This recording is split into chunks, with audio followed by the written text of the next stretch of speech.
इमरान खान से दस्तखत कराने का भी ऐलान कर दिया है। ये एक ब्रेकिंग न्यूज़ इस वक्त सामने आ चुकी है और हम ज़रा अपने टेलीविज़न चैनल को भी ब्रेक कर देते हैं। अब्दुल कादिर से इस बारे में तफसीलात जानेंगे। अब्दुल कादिर बताइएगा इजलास के बारे में। देखिए, ये अहम ब्रेक थ्रू सामने आया है। वज़ीर आज़म की मुज़ाकरात की पेशकश पर अपोजिशन अलायंस का अहम इजलास हुआ। तहरीक तहफ़्फ़ुज़ आईन पाकिस्तान ने हुकूमत से बातचीत पर आमादगी ज़ाहिर कर दी है, यानी बाकायदा इसकी मंजूरी दे दी गई है।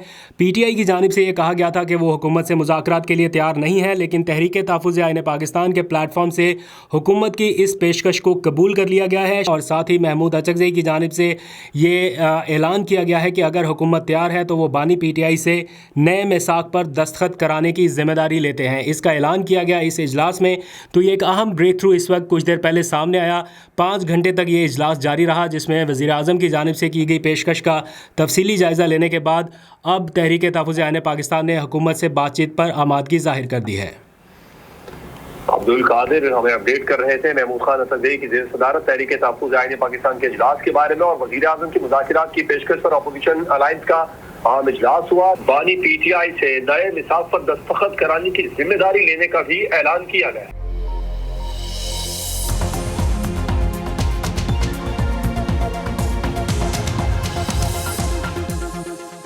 बिस्मिल्लाहिर्रहमानिर्रहीम, अस्सलाम वालेकुम। पाकिस्तान और दुनिया भर में देखने और सुनने वालों को अब्दुल कादिर का सलाम। पाकिस्तान में 24 दिसंबर की रात है। इस वक्त मुल्क में 2 ऐसी डेवलपमेंट्स हैं जिनके ऊपर बहुत ज़्यादा डिस्कशन हो रही है। एक तो ऑब्वियसली PIA की गुज़िश्ता रोज़ होने वाली नीलामी, जिसके लिए आज भी अखबारों में इश्तिहारात दिए गए हैं। नीलामी से पहले भी इश्तिहारात, बाद में भी इश्तिहारात, अभी मुबारकबादें जारी हैं। लेकिन इसके ऊपर डिबेट जारी है कि कौमी ख़जाने को क्या मिल रहा है। दो तनकीद करने वाले लोग हैं, वो कह रहे हैं सिर्फ 10 अरब रुपए, लेकिन हुकूमत कह रही है नहीं, 10 अरब प्लस 50 अरब की इक्विटी भी मिलेगी। और भी बहुत सारी इस टाइम जस्टिफिकेशंस जारी हैं। बहरहाल दूसरा टॉपिक जो है वो हुकूमत और PTI के दरमियान मुज़ाकरात के हवाले से है। इस्लामाबाद में कुछ अहम इजलास चल रहे हैं। वज़ीर आज़म की ऑफ़र के बाद ये डिबेट इनिशिएट होगी कि अब करना क्या है, वे फॉरवर्ड क्या है, तो मुज़ाकरात करेगा कौन। PTI की जानिब से भी जवाब आ गया। तहरीक तहफ़्फ़ुज़ आईन पाकिस्तान का अहम इजलास चल रहा है और वज़ीर आज़म को ख़त भी अरसाल हो गया। कुछ लोग मुलाकात करने भी जा रहे हैं। 5 अहम शख्सियात इस वक्त पूरी तरह से मुतहर्रिक हैं कि कोई ना कोई ब्रेक थ्रू इस बार निकल सके। इसके बारे में आपको तफसील बताते हैं। पहले थोड़ी सी बात कर लेते हैं PIA के हवाले से। आपको पता है कल उसकी नीलामी होगी। अब बहुत सारे लोग ये एतराज़ करते दिखाई दे रहे हैं कि दिखाने को तो 135 अरब रुपए में बिकी, लेकिन हुकूमती ख़जाने में जाएगा सिर्फ 10 अरब रुपया। बाकी 125 अरब तो वो अपने पास रखेंगे उसी एयरलाइन की बहाली के ऊपर लगाने के लिए, या ये तो उसी कंपनी के पास चला गया। तो ये 135 अरब की डील तो ना हुई, लेकिन हुकूमत कह रही है कि नहीं, ये थोड़ा सा गलत कैलकुलेशन है। 10 अरब तो कौमी ख़जाने में जाएंगे ही जाएंगे, लेकिन कोई 50-55 अरब रुपए के करीब इक्विटी भी मिलेगी। अब मुझे एग्जैक्ट नहीं टेक्निकलिटीज़ का पता, लेकिन हुकूमत कह रही है कि नहीं, हमें बड़ा अच्छा खासा पैसा मिला। एंड बाय द वे, हुकूमत इस PIA तक ही अभी नहीं रुकी है। PIA के बाद एक और टारगेट पर भी अब नज़र आ गई, जिसकी आज काबीना से मंजूरी दी गई है, और उससे भी हुकूमत को अरबों रुपए मिलेंगे और डेफिनेटली मिलेंगे। वो तफसील मैं कुछ ही देर में आपको बताता हूँ। लेकिन ज़रा सा वो PIA वाला जो मामला मैंने आपको बताया, कौमी एयरलाइन के जो नए मालिक हैं इस टाइम, आरिफ हबीब, ये वही बिजनेसमैन है, यानी वन ऑफ द बिजनेसमैन या ग्रुप ऑफ बिजनेसमैन में से पहला शख्स जिसने इमरान खान की रिहाई के लिए मौजूदा हुकूमत से मुतालबा किया या आवाज़ उठाई एक तरह से। आपको याद होगा इनका एक क्लिप बड़ा वायरल है इस वक्त सोशल मीडिया पर। जब शहबाज शरीफ बतौर वज़ीर आज़म कराची गए तो बिज़नेस कम्युनिटी से मुलाकात हो रही थी, तो इन्होंने खड़े होकर ये कहा कि अडयाला के बासी से बातचीत करें तो मामला बहुत अच्छे हो सकते हैं। तो उन्होंने अपने तौर पे काफ़ी कोशिश की है, लेकिन सुनने में ये आ रहा है कि कुछ और बिजनेसमैन या बिज़नेस ग्रुप्स ऐसे हैं जो चाहते हैं इन्वेस्ट करना, लेकिन वो पहले ये भी चाहते हैं कि इमरान खान की रिहाई मुमकिन हो सके। फॉर एग्जांपल ओवरसीज़ पाकिस्तानीज़ हैं, वो चाहते हैं कोई $100 बिलियन की इन्वेस्टमेंट करना, लेकिन उससे पहले इमरान खान की रिहाई के बारे में वो बात कर रहे हैं। मुझे नहीं पता इसमें कितनी सदाकत है, कौन से बिजनेसमैन है, लेकिन जो इमरान खान की रिहाई के लिए कोशिशें कर रहे हैं या डायलॉग कर रहे हैं, उनमें से कुछ लोग ये क्लेम कर रहे हैं कि वो इन्वेस्टमेंट तब आ सकती है जब इमरान खान की रिहाई अमल में आ जाए। अब इस सिलसिले में पिछले 24-48 घंटों में इस हवाले से जो भी पेशरफ्त हुई, हम उसके ऊपर मुसलसल बात कर रहे हैं। इस वक्त शहर इक़्तिदार में ये बाज़गश्त बहुत ज़ोरों शोर से सुनाई दे रही है कि जनाब मुज़ाकरात, बातचीत ये होने जा रहे हैं, कोई वे फॉरवर्ड आने लगा है, कोई रास्ता खुलने लगा है। लेकिन साथ ही ये भी बात हो रही है कि मुज़ाकरात कुछ लो और कुछ दो की बुनियाद पर होंगे।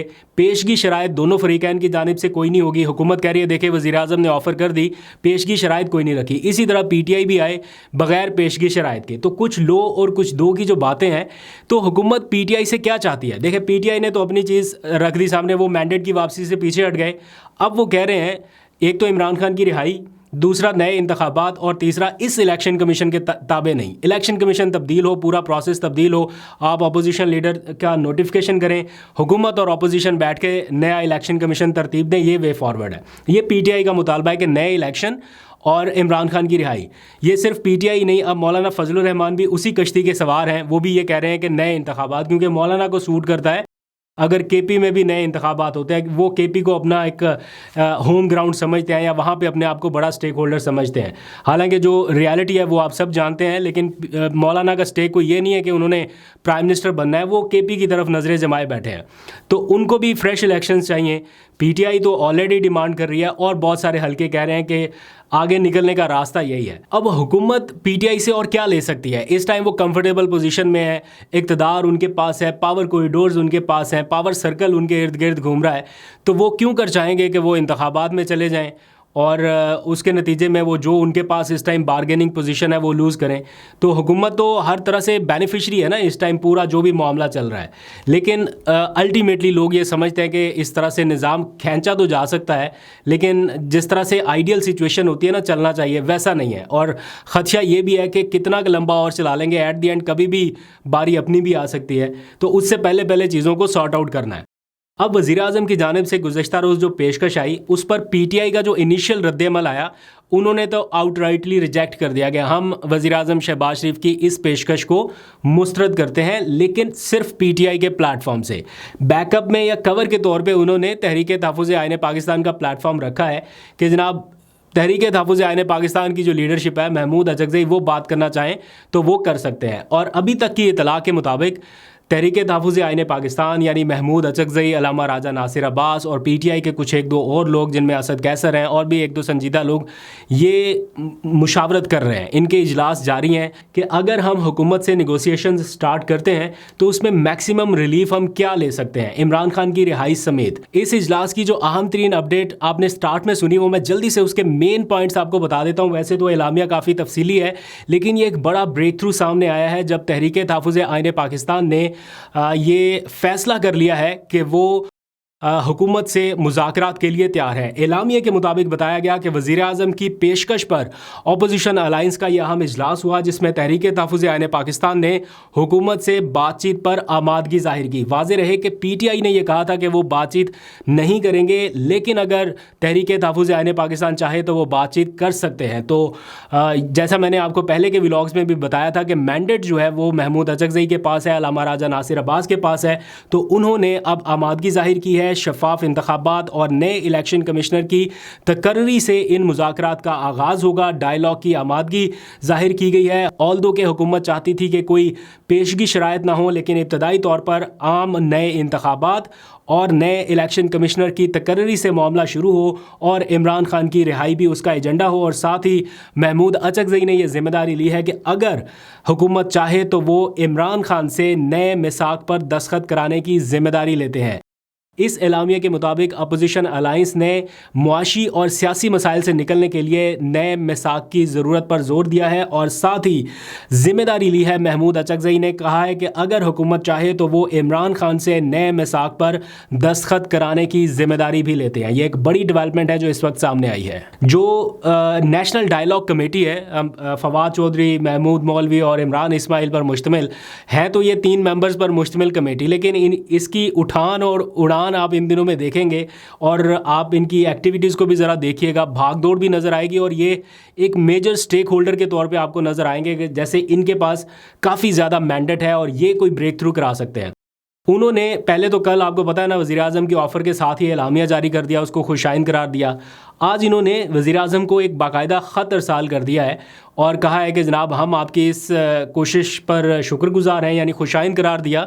साथ ही इन्होंने मुतालबा किया कि कोट लखपत वालों को फ़ौरी रिहा कर दिया जाए। ये मुतालबा दोहराया जा रहा है बार बार और सिग्नल्स भी ऐसे मिल रहे हैं कि अगर कहीं से बर्फ़ पिघलनी है या नुक्ता आगाज़ कहीं पे दिखाई देता है तो वो कोट लखपत वालों की रिहाई हो सकती है।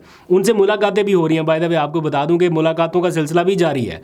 अच्छा, ये जो हालिया सज़ाएं सुनाई गई हैं 10-10 साल की, वो किसी और वजह से सुनाई गई हैं। उसका ये नहीं है कि इनको 10 साल ही जेल में रखना है। But the thing is this कि इस पूरी प्रेस रिलीज़ में या शहबाज शरीफ को लिखे जाने वाले ख़त में इमरान खान का लफ्ज़ नहीं है।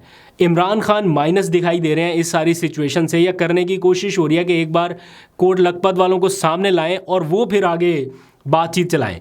तो अगर कोट लखपत वाले बाहर निकलते हैं किसी टाइम पे और वो कहते हैं कि जनाब हमारे पास तो अथॉरिटी नहीं है, करना अडयाला के बासी ने है, तो इमरान खान से बात करें, तो फिर क्या होगा? क्या फिर इनको पकड़ के वापस जेलों में डालना है?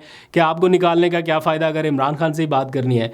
तो ये सारे भी उस लेवल का मैंडेट नहीं रखते कि अपने तौर पे ये कोई डिसीजन कर लें। हाँ, ये ज़रूर हो सकता है कि इनको इमरान खान के पास भेजा जाए विद महमूद अचकज़ई, एक दो और लोग, अलामा राजा नासिर अब्बास वगैरह, जो कह रहे हैं कि हाँ हम बातचीत करने के लिए तैयार हैं, लेकिन उसका आगाज़ इमरान खान से मुलाकात के बाद होगा। अपने तौर पे ये भी कोई मैंडेट क्लेम नहीं करते कि हाँ हम ये कर देंगे वो कर देंगे।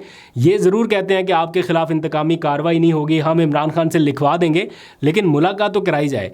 ये इस टाइम की सारी सिचुएशन है। 5 से 6 लोग ऐसे हैं जो वाकई में संजीदा कोशिश कर रहे हैं और अपने तौर पे वो पूरी एफर्ट कर रहे हैं कि कोई ब्रेक थ्रू हो सके और इस मुल्क को इस हैजानी कैफियत से निकाला जा सके। अब इस पूरे मुज़ाकराती माहौल के लिए सिर्फ डोमेस्टिक प्रेशर ही नहीं है, इंटरनेशनल प्रेशर भी बढ़ रहा है।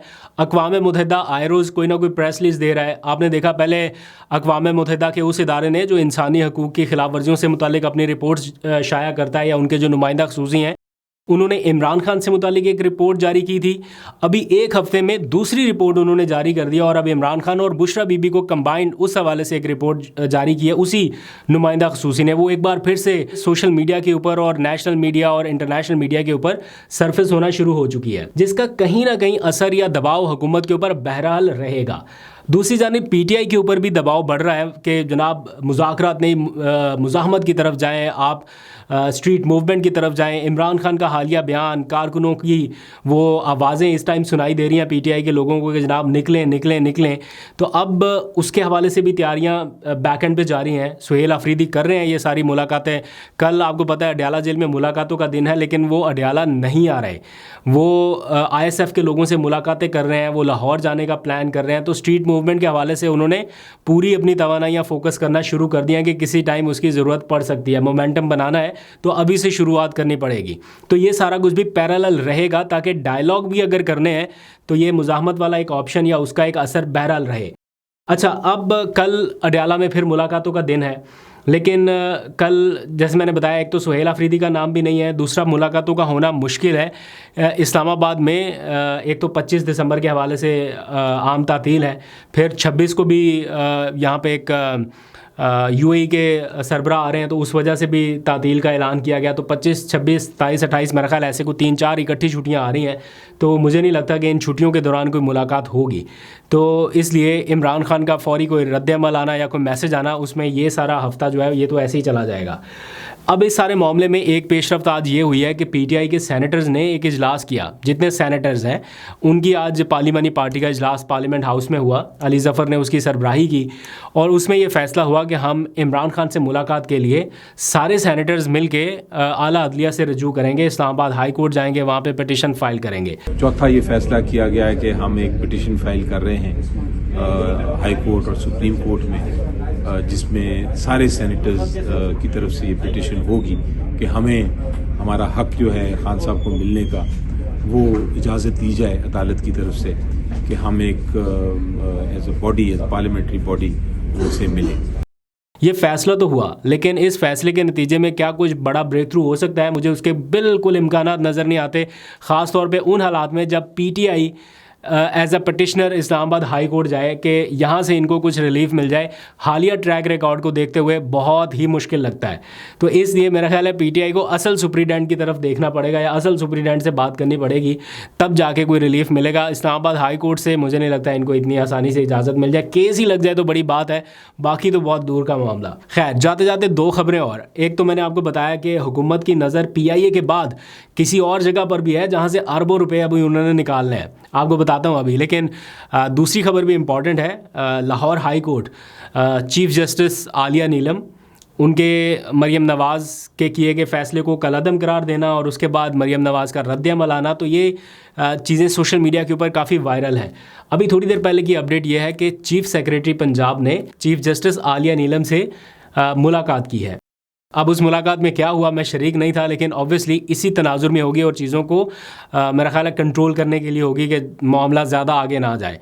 खैर देखते हैं क्या होता है, आपको अपडेट करेंगे। अच्छा, आखिरी खबर, हुकूमत ने PIA के बाद अब 5G की नीलामी से अरबों रुपए निकालने का फ़ैसला किया है, जो कि बड़ी देर से पेंडिंग है।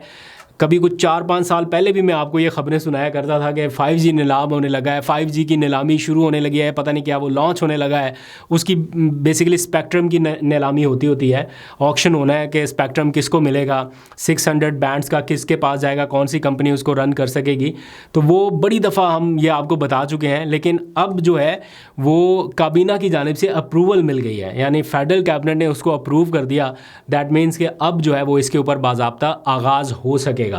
तो अगर पाकिस्तान में 5G स्पेक्ट्रम नीलाम हो जाता है और उसके ऊपर काम तेज़ हो जाता है, तो मुझे लगता है कि शायद इस साल के आखिर तक या अगले साल के शुरू में आपको 5G पाकिस्तान में देखने को मिल जाए। लेकिन फिर भी अभी दिल्ली दूरस्थ। आपको अपडेट करते रहेंगे। अभी तक के लिए इतना। अपना बहुत सा ख्याल रखिए। अल्लाह हाफिज़।